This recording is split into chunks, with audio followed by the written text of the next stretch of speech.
Hi, I'm Gracie. And I'm Callum. Both of our siblings died, so we decided to do what literally every 20-something is doing and create a podcast about it. We talk about death, grief, and all the weird stuff that nobody warns you about. But it's not all heavy, though. No. There's going to be laughter. There will be the occasional swear word. Apologies about that. But there will also be some emotional gut punches along the way. We chat to people who've experienced grief, not always sibling grief, but always someone with an incredible story. Absolutely. Should we get on with it? Yeah, let's do it.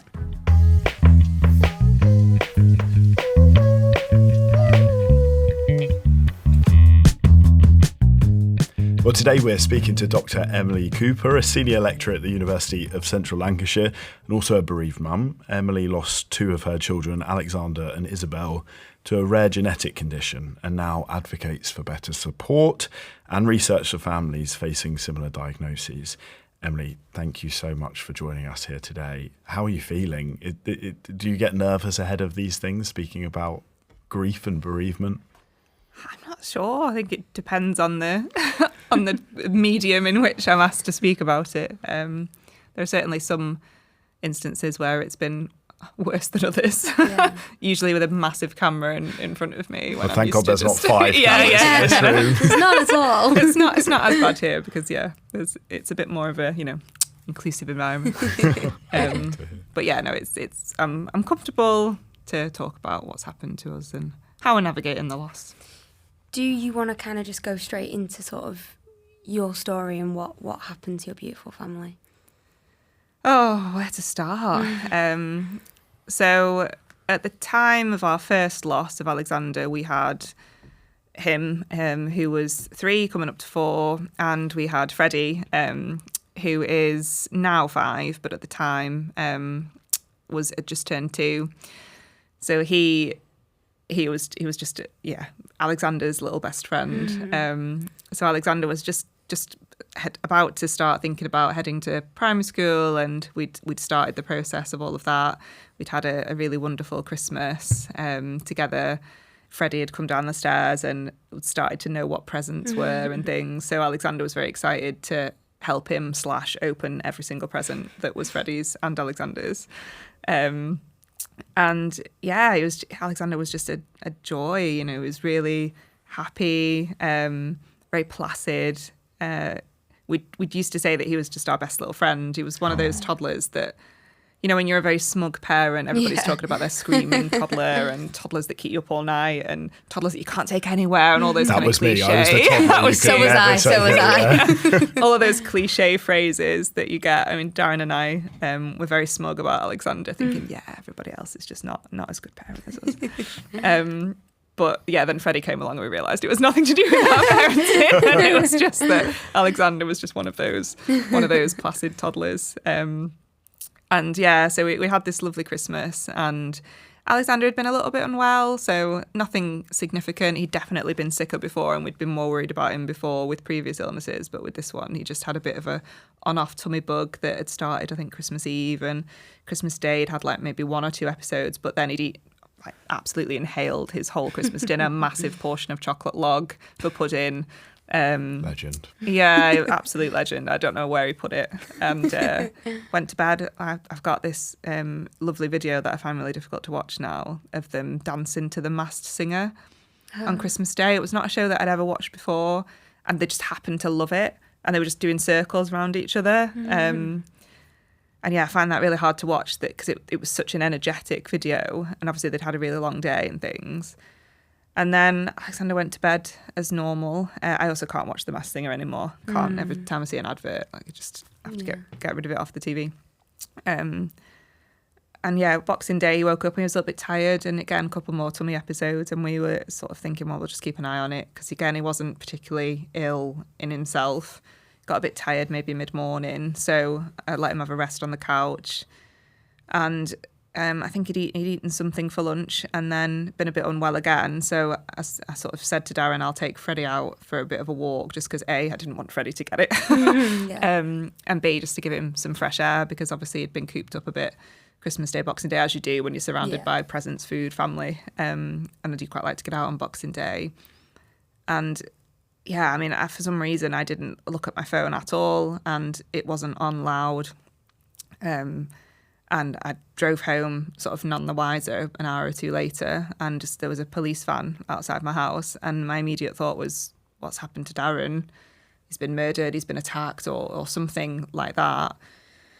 And I just remember my neighbour sort of coming out and saying, oh, it's Alexander, you know, and I can't remember if it was her or my mum that said he's had a seizure. And I was like, you know, my first thought was, oh, well, why is there a police van here? Because, you know, he's had seizures. I was like, he's had seizures before. And I think it was one of the cops that said, no, his heart stopped. So they said they've got him going again. And obviously by that point, he'd already got to the hospital. So I went in the police van to the hospital. They blue lighted me there. And they'd stabilised Alexander at that point. So he was just wired up to everything, just, yeah, naked on the bed with foil and tubes everywhere and stuff. And I could see these two consultants just, well, I remember one consultant, there was somebody stood next to them, but I don't know who they were. But I just remember the main consultant just watching his heart. And in hindsight, they've said to us that they didn't understand what had happened in that moment. They were watching his heart rate to see if he had something called long QT, which is another sudden cause of cardiac problems.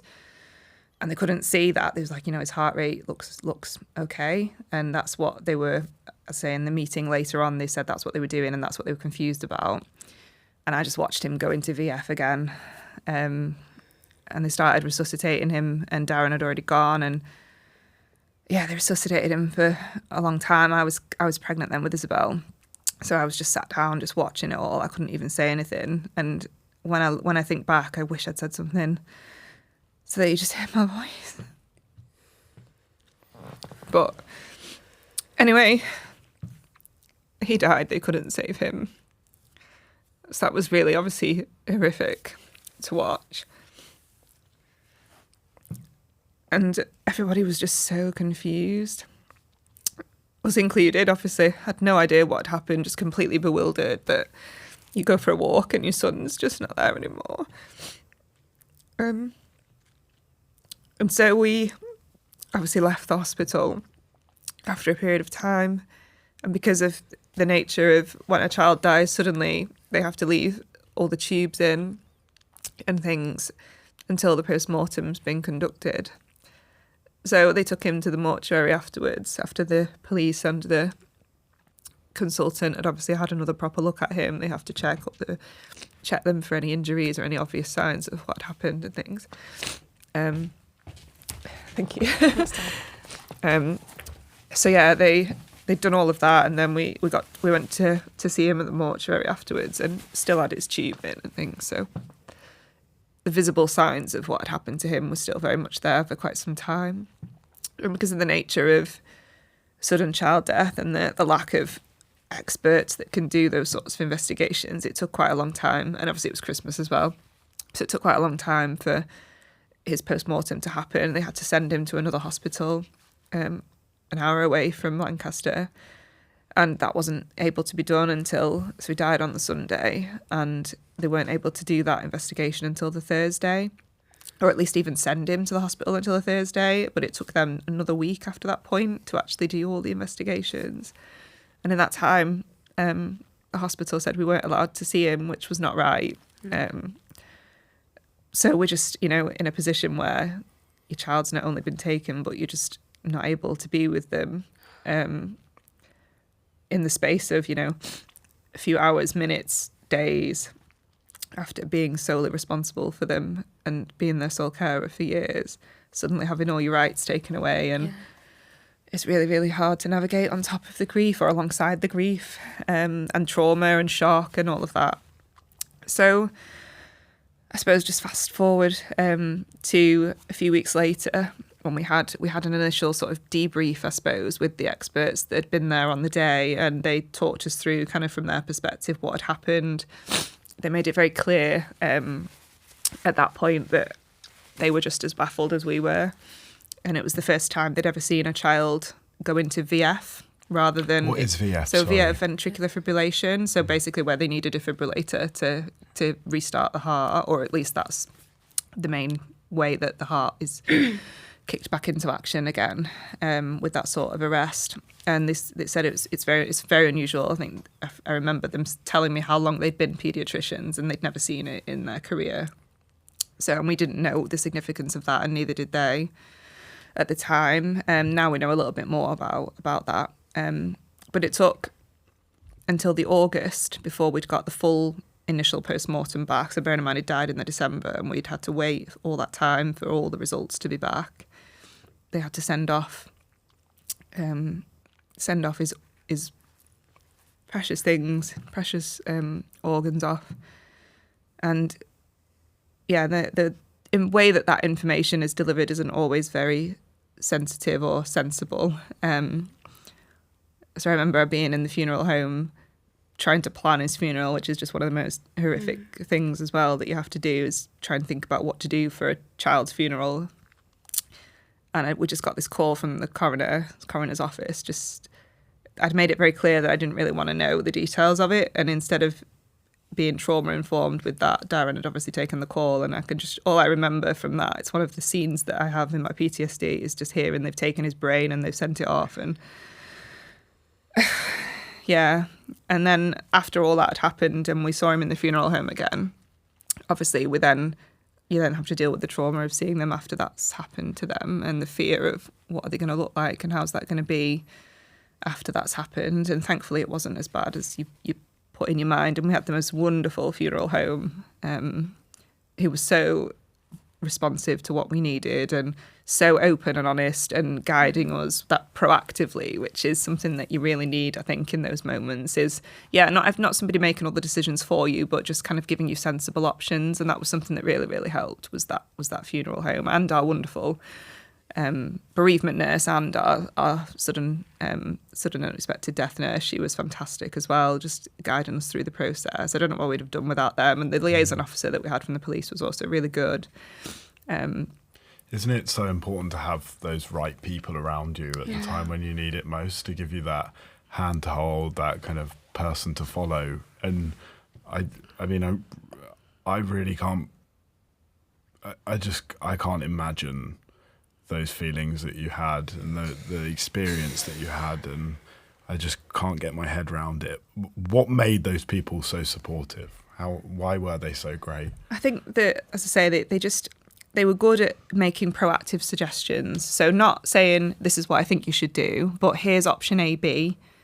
My gut feeling would be option A, but what do you think? You know, that sort of balance between not putting all the onus on the parents to make decisions in a time when you have absolutely no idea how you're even going to get out of bed, but also not taking the power away from them in making those decisions. And that's not easy for me to articulate in terms of good practice. But, you know, just as an example, the police officer that we had, that you always have to have a police involvement when a child dies unexpectedly, initially at least anyway. And so the liaison officers we had two, but there was one that we dealt with most. And she came to visit us a few times in between him dying and then the post-mortem results coming through. And one of the things that she did was, she had a daughter similar age, and she said, I've got to give you these leaflets from the hospital, you know, the dreaded leaflet all bereaved parents will groan when I say it, when a child dies leaflet that you get. She said, you know, a lot of the resources here just aren't suitable, aren't age appropriate, and I just wanted to give you a couple of suggestions that I've found. And she'd bought these 2 books for Freddie out of her own money, I presume, and it was just such a lovely gesture. She said, you know, you don't have to read them, you could just put them in a cupboard and never look at them again, but I thought you might like these. And that was just, and at the time it didn't feel that significant, but it's those little details that matter. And the other thing that this particular officer did as well when we were in the hospital, so at the time when we were going back in, so we had to the next day, so we died on the Boxing Day, the next day we had to take Freddie for a welfare check at the hospital. So they wanted to have a good look at him and make sure that he was fine. I know it's all part of the investigation, you know, doing a social welfare check on Freddie, but it was also so reassuring to have that for us. So I don't know, I can't remember if that was officially in the policy or not, but it was such a relief to have that full health check of him. And they literally, I can still hear him screaming, going and having an x-ray though. So I felt really bad about that. Because how old? He was 2. He was 2, yeah. So he had no idea what was going on, apart from that Alexander had disappeared, and he would burst into rooms and look for him and expect him to be there. So that was hard. Did you have any kind of I know you were so little, but did you say anything to him? Did you try and explain it, or did you just... No, at the time we just said Alexander's gone. Yeah. We didn't say where. We hadn't had that information at the time, but one of the pieces of advice that we got later was don't give them more information than what they ask for. Yeah. So we hadn't had that advice, but our gut instinct was we just keep saying he's gone. No, he's not in there. He's not here. He's not there. And then eventually, when he gets a bit more articulate, he might ask more questions, which he has done. So just going back to what I was saying, so the cop at the hospital, when we'd done that welfare check, so at the time it was post-COVID, but there was still a lot of recommendations in hospital settings to wear masks and things. And I just couldn't. It was just so triggering because everybody had been in a mask when they were resuscitating him and stuff. And I hadn't seen anybody's face of the people that were trying to save him. And it was just something I just couldn't do myself. And the police officer just somehow knew that. And we went into reception and somebody tried to follow us saying, no, you need to wear a mask. And she just like annihilated him with her look and just like, she's not wearing a mask. With the police, it's fine. So it's those little moments of advocacy as well that were really, really powerful, and things that I still remember now, years later, and after having gone through another loss. It's those little moments of advocacy that families remember, and that's probably not stuff that's going to be written in policy, right? It's not going to be things that in the police's guide as to how to deal with families. Like those little details aren't going to be there. It's not something that's easily taught, but they were definitely things that I remember, and just general kindness and empathy, and also being clear about the process and telling us what's happening next, and being proactive in that sense and not waiting for things to come out of the blue to us. Now, that slipped a little bit later with some of the interactions that I had with the coroner and the police, as I've said before. But generally speaking, we were one of the lucky families that just had really great wraparound support from professionals, which I'm really, really grateful for. Certainly following both of their deaths, we've had two different sorts of unexpected deaths, I suppose. So that first one where it was really unexplained and we had no idea, where you have a lot more agencies involved, we were really one of the lucky families in that category, which was really, really beneficial for us. And then we found out another year after, so it was November, almost 2 years later, when we got the genetic results. It takes a long time. That's something that really needs addressing, particularly when you're then having more children, not knowing. Because you were pregnant at the time, of course. Yeah. I was pregnant with Isabelle, which is obviously too late. And subsequently, unfortunately, she also then got diagnosed with the same genetic condition that killed Alexander, which is PPA2 deficiency. So it's a mitochondrial disease. And we got a call in the October from the geneticist. So October, as I say, almost 2 years later. And I'd had Isabelle by then. And I was also pregnant with my other daughter, Sophia, who's now 1.5. And I got a call to say that they'd found something, which I just can't explain what that feeling is after all that time. It's such a mix of emotions of, oh my God, I had no idea that, because we'd got wrongly reassured that they were unlikely to find anything initially by the geneticist herself. Oh, really? Yeah. So that I know made that you think having any more children would be fine. Yeah. And it's not her fault, but obviously it's a difficult conversation to have, isn't it? You don't want to put the fear in people, but at the same time, I think because we'd heard that so many families don't get an answer, we were obviously so shocked that we did. Yeah. And my immediate thought wasn't even the other children are at risk here. And that's, it's not that I don't know about genetics. It was just such a shocking call that I didn't even think through the possible consequences of it. I was just desperate to find out later that day what it was going to be.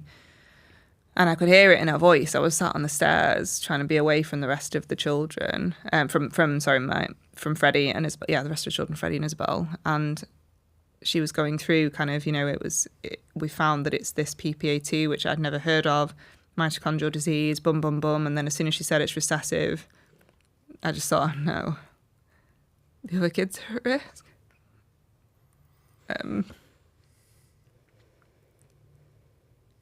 And I knew then that it was 1 in 4 chance of them having the same condition. Gosh. And yeah, so that was on the Thursday, and they were really great, the genetics team at Manchester. They got us in the Monday to get them tested. Obviously, I had my unborn daughter as well to test. So initially, we decided together that I wasn't going to do the test for her unless one of the other children had it. If they didn't have it, I was going to risk it and just go through the labour and everything and find out afterwards.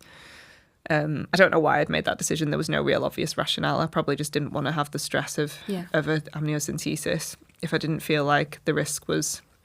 And it's stupid, really, because the risk was the same regardless of what had happened to the children. But I think I just needed to do it in stages. Yeah. And they were tested on the Monday, and it took probably 10 days to 2 weeks later for the results to come. And it was a scheduled phone call, so it wasn't out of the blue. That must have felt like hell, though. Yeah. It was. We were in pieces the whole weekend. So that weekend was really awful. And it was almost as bad as when Alexander first died. So we were reprocessing all of the situation, all of the kind of the horror of it. And then obviously added to that was, oh God, now we have to also worry about the fact that this is going to potentially happen again, or, you know, whatever the consequences will be of this result coming through. And we were just crying and horrendous, and Freddie really picked up on it then. So he developed a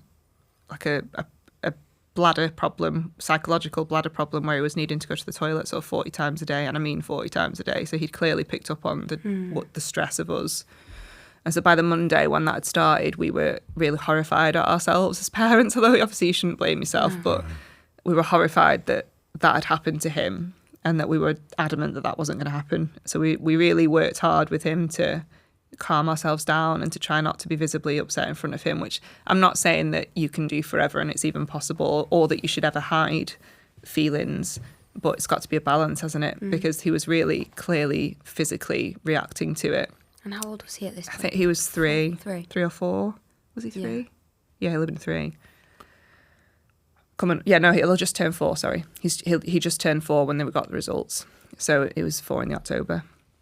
So yeah, we just had to be really mindful that obviously they do pick up on it. Yeah. And yeah, we got the results back. And they gave us Freddie's first, and then I'm really sorry that Isabelle's also inherited it. And I was just staring at her the whole evening. Just couldn't take my eyes off her, just thinking, nah. But obviously, if we'd have looked back at Alexander at the same time, I suppose the only difference is that I couldn't put my finger on it, but Alexander was just a little bit more vulnerable. You know, when he got poorly, it just used to hit him a bit harder. You know, he'd need the extra day off, a couple of days off nursery, and he couldn't quite jump yet.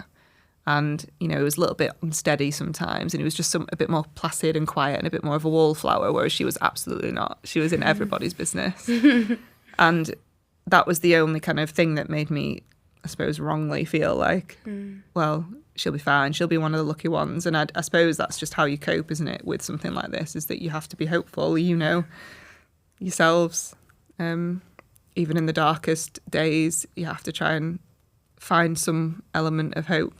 Otherwise, you just don't exist. And it's such a hard balance to strike between trying to live your life with joy and make memories, which is a phrase that really gets on my nerves. It's so hard to make good memories when things are just so awful and so uncertain.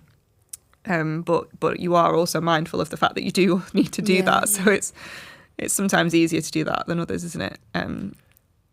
But yeah. And you've gone through 2 horrendous experiences, and you're dealing with your own grief as well as also trying to support your children. How do you manage that? Like, I mean, I look at my parents all the time and wonder how on earth they dealt with dealing with their own grief but still supporting me. How have you navigated that? I suppose it's a different answer every day, almost, or even sometimes every hour.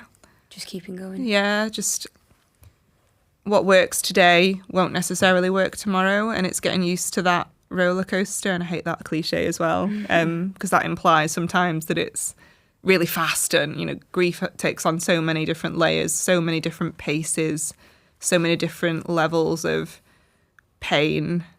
And some of them you feel simultaneously, and others will dagger you. It's a phrase that I use quite a lot, because it's always rumbling there. But there are some moments that feel like daggers and other moments that feel like sledgehammers or train. Like there was a book that I read from an actor who lost his son to cancer. The Heart That Works is the name of the book, but I can't remember the name of the person that wrote it. I'm sorry if you ever watched this. But it's a beautiful book, and he describes his pain after losing Henry is the boy that died, his son, precious boy that died.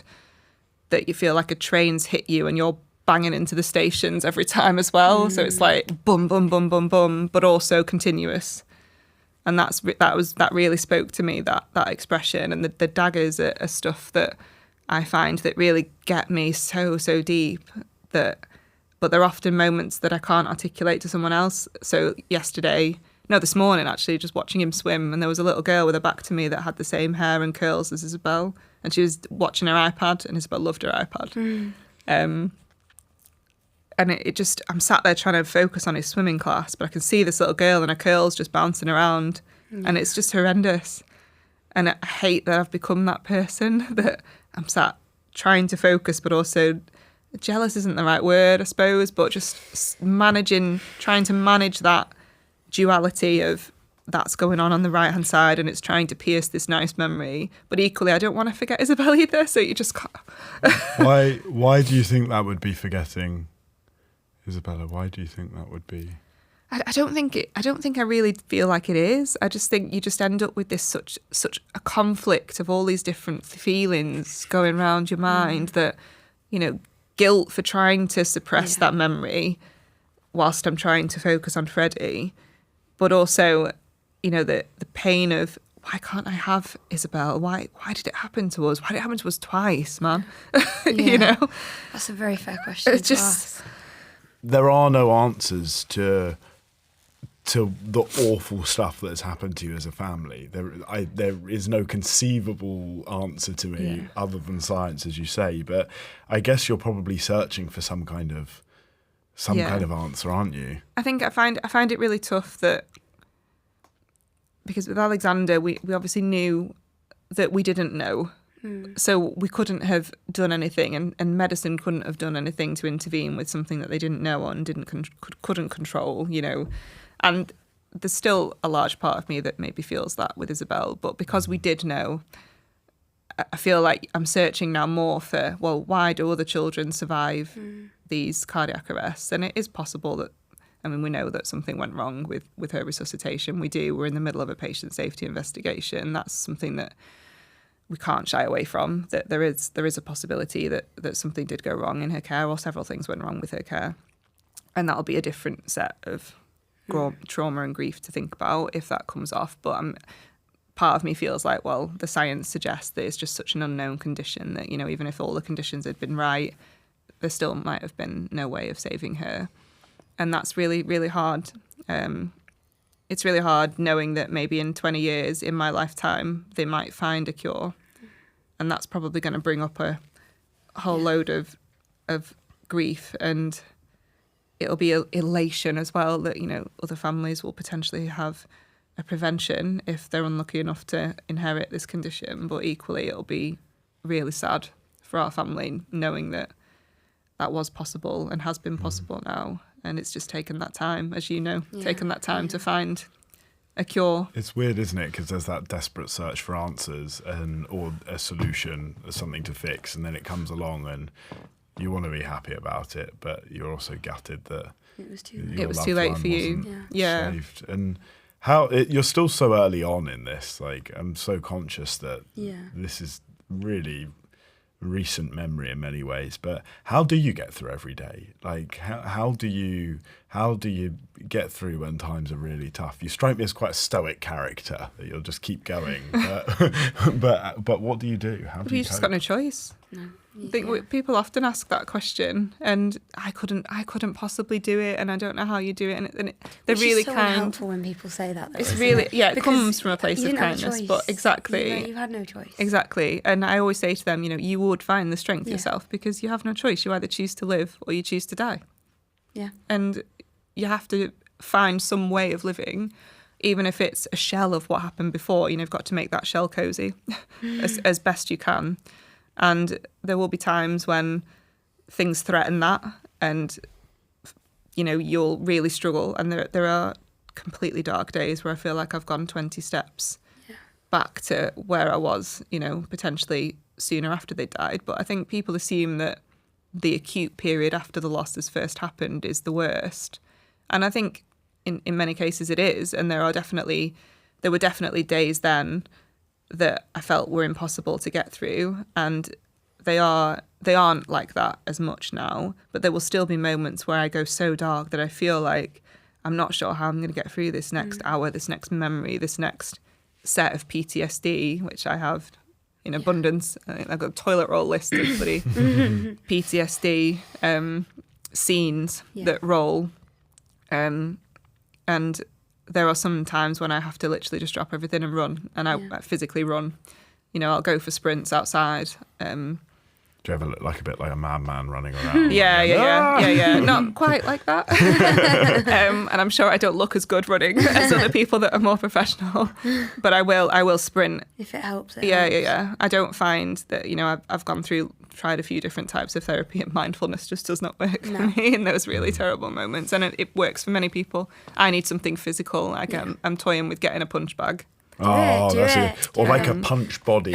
I saw someone named Les Bob the other day that I saw this character and just whacking it. I was like, that is quite funny. Yeah, that's the sort of thing that I need in those really terrible moments where I feel like I can't go on today. I just can't. The other day I booked a day off, and it was a rainy day, and the previous day I was looking forward to it. I thought, right, I'll get on a bit of housework, do a bit of chill, watch TV. And I dropped the kids off and I got home and I was like, absolutely not. Yeah. Cannot be in the house on my own today. Yeah. So I just cancelled my annual leave and I went to work at a campus near me instead of my normal workplace. And that was such a good thing for me to do. I was really productive that day, and it was just really good to get a change of scene. And then other days, having a day off is what I absolutely need. And I do really need to go for that long, quiet walk or go meet a friend. Thankfully, a friend met me because I messaged her and said that day, I need to see somebody today that's, on campus. And she came and met me, and that helps a lot, having that kind of black book of, okay, I need this type of friend today. And I'm very lucky that I do have that diversity. I've got a lot of support networks that I'm really grateful for at work and outside of work, a great family, and all of that helps as well, but nobody really gets it. No. And they try their best. I mean, the thing is, it's awful to lose one child, but to lose two children, most people couldn't even comprehend that, and as I'm sure some days you still can't. That loss isn't, I think multiplied is the wrong word, because that doesn't even come close to how you guys must all feel.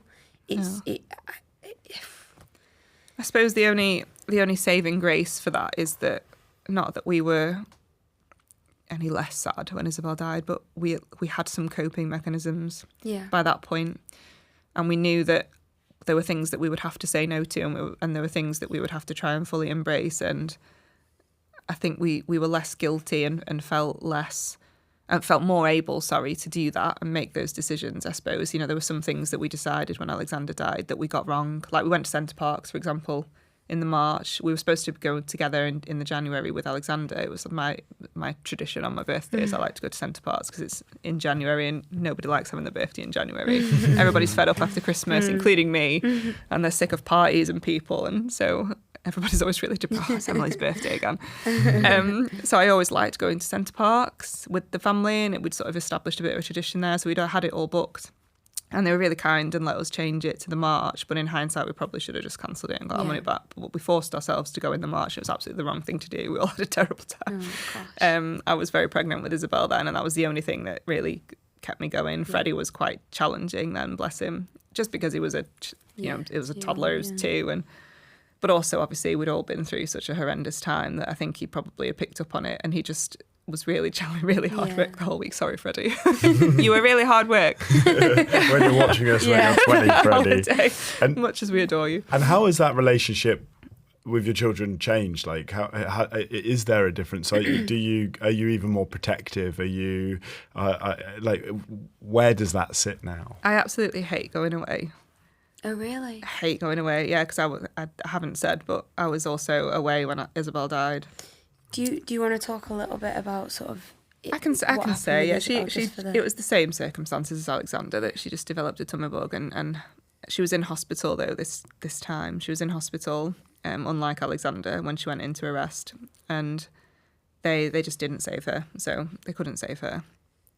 And as I said earlier, that they're investigating into the circumstances of that at the moment, so I won't say any more. But I was away overnight, ironically, a child loss in academia support group that I started, and I'd had a message from my mum earlier to say, oh, don't worry, she's all right, she's eating, and and then later that night I'd found out that she'd gone to hospital, and I'd fallen asleep. At about 3 a.m, I had a load of missed calls, and I just knew. And I was in London. It was 3 a.m, and I called Darren, and he just said she's gone. And obviously all that had happened in the space of like an hour and a half since I'd last had the message. So I got an Uber, which costs £500, and my 2 wonderful friends, thank you, paid for that for me, because I didn't even have Uber as an app. So they'd booked it for me and done it and dealt with it, and I didn't even have any involvement in it, and they just got me back there. And I just held her, which was something that I wasn't able to do when Alexander died. I couldn't cuddle him again. I never cuddled him again fully. Like, obviously, when he was led down in the funeral home, I was so frightened to touch him and everything that I sort of touched him and stroked his head and kissed him and things, but I didn't actually embrace him again. So that was the first thing I did when I got there with Isabelle. I have a tissue as well. Help yourself. Yeah, and she was just beautiful. And I carried her to the mortuary in a wheelchair. Because again, I couldn't do any of that after Alexander died. So they were really good letting me do that. And just feeling like a mum still. I just held her for hours until they told me that I wasn't able to anymore. Eventually I have to let them go and I have to get them ready to go and sit in the mortuary again. So that was really appreciated that the hospital had done that, organised all of that for us. So yeah, so she'd obviously died. And then yeah, we made the decision that time, because Freddie was a bit older, and I don't know if in the future it will be the right decision, but it felt like the right decision at the time, to let him come and say goodbye to her, because we felt like it might give him the context behind why Alexander had died, because by that point he had started asking us questions, and we'd told him officially we'd used the word died by then.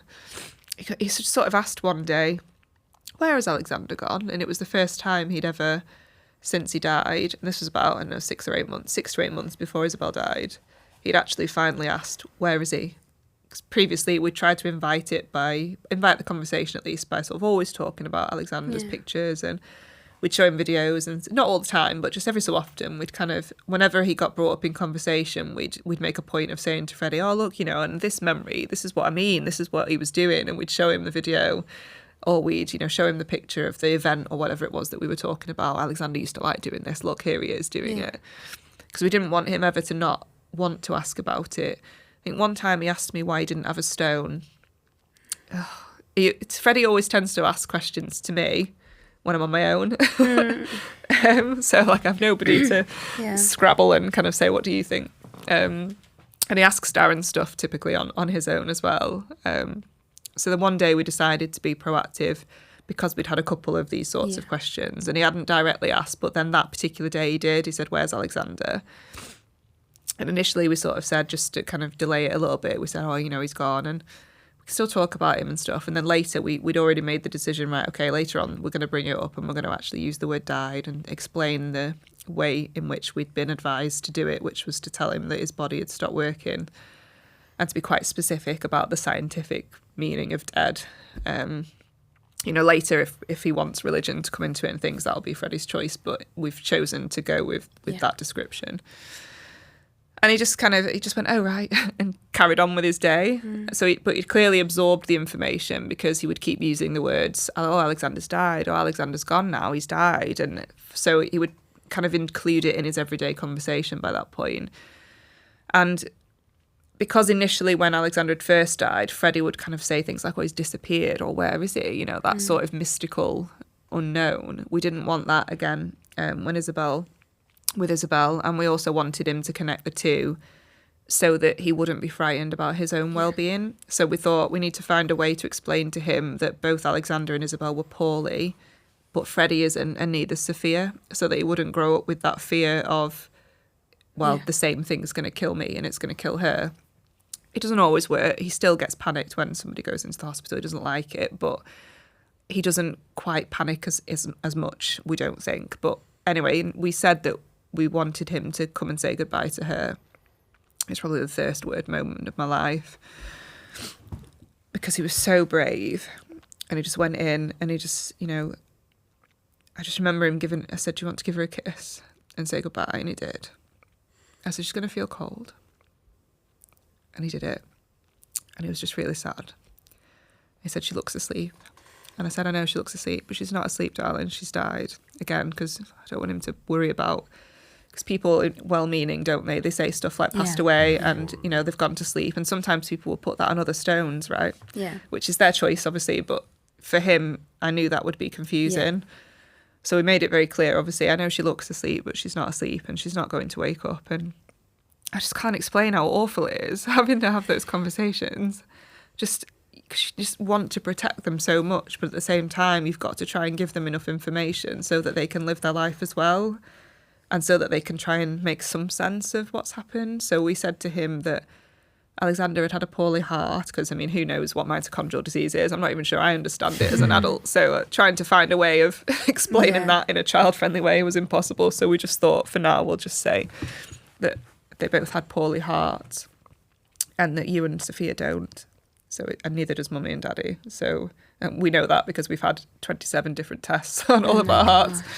When we didn't know what had happened to Alexander, obviously they look at you in a lot of detail. But unfortunately, with this condition, that's not necessarily reassuring because it's about the cells. It's not about the structure necessarily of the heart. So, in hindsight, maybe we were too reassured by those scans, but at the time they really helped us. And we know that at least we don't have any other random problem with our heart.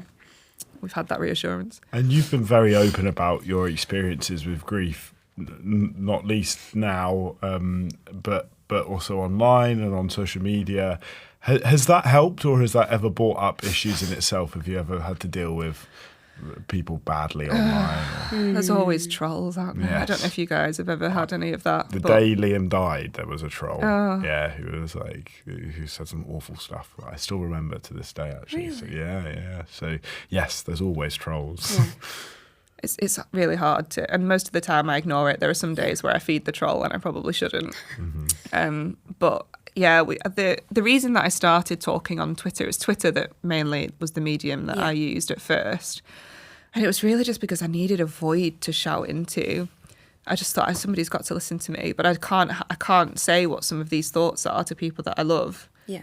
For whatever reason, not because they wouldn't listen to me, but I feel like I just needed that anonymity, even though I wasn't anonymous online. So, but it just really helped just for me to shout daily, screaming how I was feeling. Yourself, isn't it? Yeah, and also to kind of share him with a void that wasn't going to get upset, and because at the time, obviously, we were all just crying every minute of every day when Alexander first died, and obviously we still turned same with Isabelle. We were all just a mess, and sometimes sharing those memories can be really helpful in person, but other times it can, I don't know, you can feel a bit uncomfortable doing it. Like, you don't want to make people feel uncomfortable when you're talking about how you're feeling or make them worry about you. It's like, oh no, I know that this is a really dark thing that I'm saying, but I just need to say it. Yeah. And you don't get any of that kind of concern or worry when you just post it online. So yes, it invites dickheads. Yeah, you can say it. Thank you. I was going to say morons, but yeah, dickheads is probably more appropriate. Who don't think through the consequences of what they're saying. You know, even you saying that 2009 it was, right? And having that still leaves a mark on you. The comments of some stranger online and the stuff that the media have done as well. Yeah.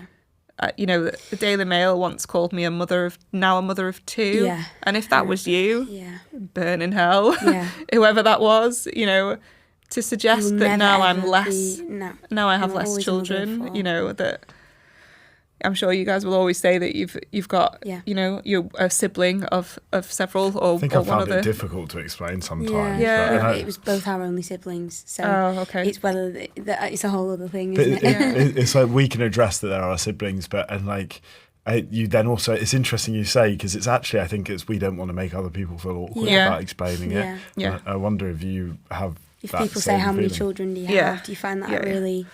Do you ever struggle to answer that, or does that not? Do you always? I used to, when Alexander first died and we had no answers. Yes. Yeah. So there was only one time when I didn't say that he existed, essentially, and I said, "Oh yeah, no, we've got two," because I had Isabelle in a pram then, and Freddie, and it killed me. Yeah, And I sure. just thought I can't do that again. No. Other people do, and I know it really works for them, and you should absolutely do what works for you. Yeah. And sometimes it takes some practice to know what works for you. But for me, no, it's always, no, I've got 4, 2 died. Yeah. And if people are uncomfortable with that, then Be uncomfortable. be uncomfortable. Yeah, Yeah, there's agree. nothing I can do about it. No. Ask me questions. Yeah. Yeah. Perfectly fine to answer questions. I Don't get- ask me if I'm having any more. No. Oh, That question really Feels like annoys such me. an unnecessary question. That's- But- It's really Why would anyone- it's really intrusive anyway to you don't ask. ask anyone that. Full stop. But I yeah. still do not understand why that question is ever asked of anybody, but particularly when you Does know it- it's a does that genetic happen a lot? condition. Yeah. Really. Yeah. God. Oh my god. Yeah. You've also had people online using your story, haven't Yeah. you? Which that in itself must be. In what way? Sorry, I don't. Yeah. So I've had people use it for good, Yeah. and you can share our story, Yeah. get the message out, in whatever form, Raise whether it's about awareness, grief, you whether know, it's about yeah, the condition, whether absolutely. it's about the investigation, whatever you want to do with our story for good, do not come at me if you're anti-vaccine person and trying to tell me that it's to do with the vaccine. Children didn't have the vaccine, so I don't know what they're talking about. Sorry, have you've been? Yeah. I don't know the context of this. So you've had. Yeah, when we were people- saying about trolls, Yeah. one of the main things is that people try and use Alexander and Isabelle's story to push an anti-vaccine agenda. It's nothing to do with a What? vaccine. And it's not uncommon. Is that because they weren't vaccinated? That's why people are using it. No, as they're a- saying that it's because of Oh, it's vaccinations because of- that they Yeah, died Oh because my they've had They're vaccinations. the dickheads. Oh my Yeah, God. yeah. So I mean, that the one with not having a vaccination would make more sense, right? Yeah, it would. That's if, what I was if you thinking. thought That's a maybe logical- COVID was somehow to do it, but it isn't. It's Yeah. a genetic No, of course condition, so not. it's people that just don't understand basic science, frankly. Yeah. But also, it's just people that don't care. They don't care of the consequences of what sharing You're that not a story in human that way being will to do. those people, and I think I think anyone who does that has clearly no idea about grief at all, and they're in a very fortunate position that they've probably never lost anybody, and have no idea the weight of what doing or even calling your mother of two. Yeah. The weight of what that feels like. You know Yeah. that. Yeah, I've had plenty of that side of it, but the majority has been overwhelmingly positive. I know that I can post just how I'm feeling that day, Yeah. even if it's something kind of really joyful. Just a really joyful moment about Freddie or about Alexander or Isabelle's memories. That I'll always get. There'll always be the odd person who's obviously got a dreadful life to think that posting is a good thing to do. With negative things like what we've just talked about. But the majority of people are just so kind and considerate and generous with their time, to come on a stranger's feed. And they don't all feel like strangers anymore, but I'll still get plenty of new people that haven't really interacted before commenting. But the fact that strangers take some time out of their day to come and engage with a grieving person's tweet in a way that's really meaningful. Some of the things that people say are just beautiful. They'll really kind of try and talk about their character from what they've seen on the picture. They'll ask me questions about their life. They'll say that we're having ice creams for your children. I've taken my children for an extra ice cream today because of your story. Like, all of that stuff just really lovely. resonates. That's lovely. Really nice. That's really nice. You know what? I'm going to have an ice cream. Yeah, That feels we'll like a have an good ice cream excuse. tonight. Ice cream or cake. Yeah. They both love that. And Isabelle also loves cheese and crackers. Randomly. Oh, Oh, yeah, I I'm can down do. for cheese You know and what? crackers. Cheese and crackers and ice Tonight, cream. that's what we'll do. And in all of this sadness and this heartbreak and tragedy, have there been moments of light, of joy, of humour that have perhaps come out? Maybe not about the actual occurrences, No. Certainly but not, no. about the stupid things people say. Yeah, Because you There's have a to lot laugh of- to get There's through a lot it. of humour in those, and if you don't Yeah. laugh, you'll cry about those at least. Yeah, the daft things that people say to you always you always have a dark laugh about that. Absolutely. I think one of the ways that I get through is by saying to people, don't treat me any differently. Yeah. Obviously, there are certain things that have changed about me in that I can't deal with you if you tell me that you're dreading the summer holidays, for example.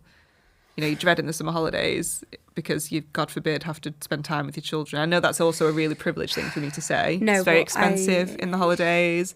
It is sometimes difficult to keep them entertained, etc. But to say that you dread it is bananas to me now. And it probably would have been something, I don't know, maybe I would have said something flippant like that before this happened to us. So I'm definitely more noticeable of that sort of thing. And I find that sort of thing hard. That I didn't use, you asked me before about what's changed as a parent. However, WhatsApp groups and stuff send me funny memes, like talk to me about the perils of parenthood in the sense that, your toddler's just emptied all the nuts onto the floor, for example. That sort of thing. Yeah, it's annoying, but it's funny. Like that kind of humour I need, like the everydayness of treating me like a normal parent and a normal person. Because you are still a normal parent. You are still a normal person, a normal parent. And that sort of thing shouldn't be shied away from. And I'm really grateful that we do have those daft things to keep us laughing. And I'm more spontaneous as a parent as well. And again, I have the privilege to do that, which I'm really grateful for. I can take them to the splash park and pay the extra £6 that day. So I know that that's a really privileged thing to say. But whatever you can do in the limits of what your family allows or what your finances allow, that you can be spontaneous about, do. And that's exactly what I try to do. If it's a sunny day, we'll go out in the garden for a bit. Or, I'll see if a friend's free and I'll take them for a bit. Even if I'm knackered that morning, I'll always try and plan mini trips. Yeah, we took Isabelle to Butlins and Legoland the week before she died. And it wasn't a trip that we were going to do because it's a long drive down to Bognor Regis, which is this resort we picked because we knew we wanted to go to Legoland, so we thought we need to find a resort that's close to Legoland, and the nearest haven that we could find was Bognor Regis, so it was a grim drive with 3 children. It was grim. Yeah. There was a road closure, it literally closed in front of us. We were the second car behind the closure and it closed in front of us, so the journey was fresh hell. And Butlins, the apartment leaked and stuff like that. Humour-wise, it was perfect. Yeah, tick, tick, tick.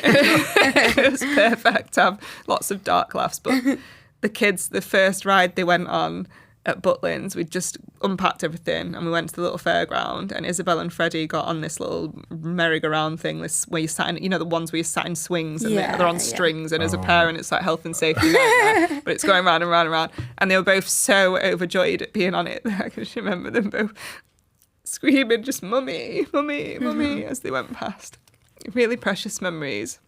So take the trip. Yeah. Because you just never know.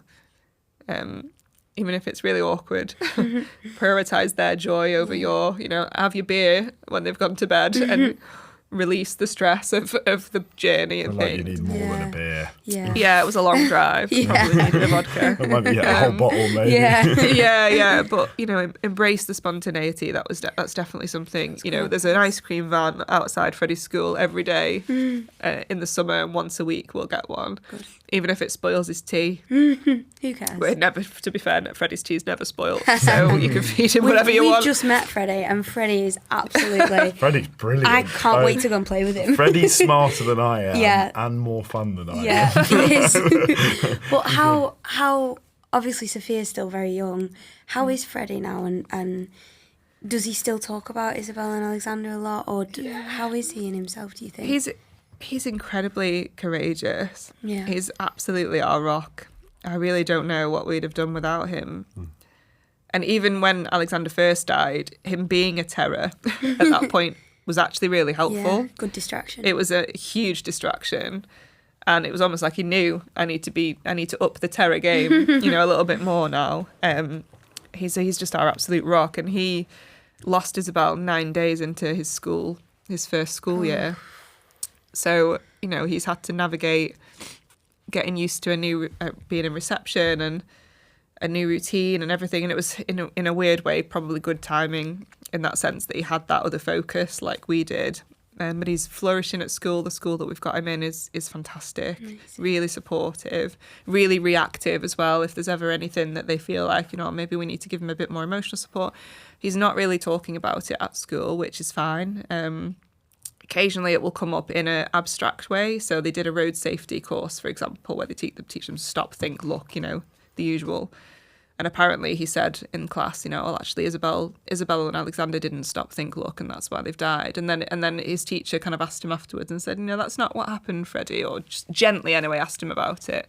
And he said, oh yeah, no, I forgot, that's not why. So you can tell it's on his mind at some points, but he obviously finds ways to bring it up in conversation that he's comfortable with. And as I've said, we've always been told not to offer more information than he asks for, so we'll just be led by him. Yeah, up at that minute. He loves watching videos and pictures. He's really comfortable doing that, which I'm really proud of us for and him for. Because that's hard for you guys to do that. Some days I need it. Yeah. And I need to have that sort of physical, like listen to their little giggles and things, and listen to how he was with them. It's really weird listening to me on camera though. Before then, because I feel like it sounds like an alien. It doesn't sound like me anymore. Do you think? Maybe other people that listen to that won't feel the same, but I sound like a different person. Wow. It's something that I've just noticed recently, particularly the videos before Alexander died. Really strange. I can't exactly tell you why, but yeah, no, he really loves watching videos and looking at pictures of them all in younger days, and that sometimes will invite conversations, but sometimes not. We very much feel like the muddy puddle sort of description that child bereavement talks about. Yeah, we love that description. I think it's very reminiscent of how we feel with Freddie, although we are yet to see the real depths of grief with him. Whether it's just his age, whether it's just because he's now dealt with it twice, maybe he's just more resilient, I don't know. But we're yet to see the kind of depths of grief with him in terms of where he's really, really upset, really, really talking about it a lot. He's been very intuitive with me sometimes, and he's come up to me and said, Mummy, you're very sad that Isabelle and Alexander have died, aren't you? I said, yeah, I am. I said, it's okay for you to be sad as well, if you are. And he says, no, I'm not sad. I'm happy because we can still talk about them.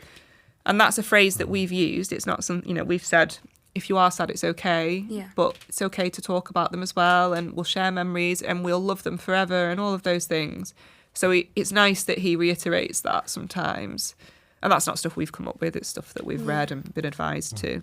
Well, thank you, Emily, for all that you've shared. And just this, I just am so amazed at how exactly what you said before. Of course you'll find a way through, but I'm amazed at how you found such a way through and also shared your journey throughout that. We're asking around a quick fire question, if you wouldn't mind answering some of these.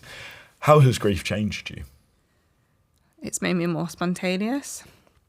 It's given me permission, I suppose, to say when things aren't going so well mentally, which probably I would have hidden maybe before it happened. And I cry a lot more than I used to before. I like crying now. Yeah. It's a good outlet. Our other kind of question that we're sort of asking people is, before all of this happened, if you were to give yourself a piece of advice before you've ever experienced grief or anything like that, what one piece of advice do you think might help you? Take it hour by hour, minute by minute, and don't be too overwhelmed by future decisions. You don't have to make a lot of those now. And although it feels like it at the time, I've got to think about this holiday that's in 6 months' time or whatever. No, you don't. There are certainly ways that you can just focus on the next few minutes. How can you survive that? And then eventually you'll get to a point where you can think further ahead. Absolutely. Well, thank you so much for your time. It's weird to say it's been such a pleasure to speak to you, isn't it, when it's about such horrible things, but honestly, it's been an honour to be able to listen. Oh, same. Thank you. Thank you so much for listening to today's episode with Emily. I mean, she was incredible, wasn't she? She's been through so much. It's horrific what she's been through, but her outlook is incredible. Well, take care and we'll speak soon. We're so incredibly grateful for you listening to our podcast. I hope you found it helpful, or perhaps you maybe had a laugh along the way. We'd also like to say a massive thank you to ACT, which is an independent charity of the Ardonna Group. Absolute legends for supporting the making of this podcast. Yeah, thank you very much, guys. And please tell your friends, your family, your dead relatives, your pets, whoever about our podcast. Get them to subscribe, and we're always willing to hear some feedback. Absolutely. And please have a look at the show notes below. Follow us on social media, and if you'd like to get in touch with us, feel free to drop us an email or a DM. Tell us you love us, you hate us, you want us to shut up. We don't mind. Don't tell us you hate us. I can't deal with that. Thank you so much for listening. Thank you.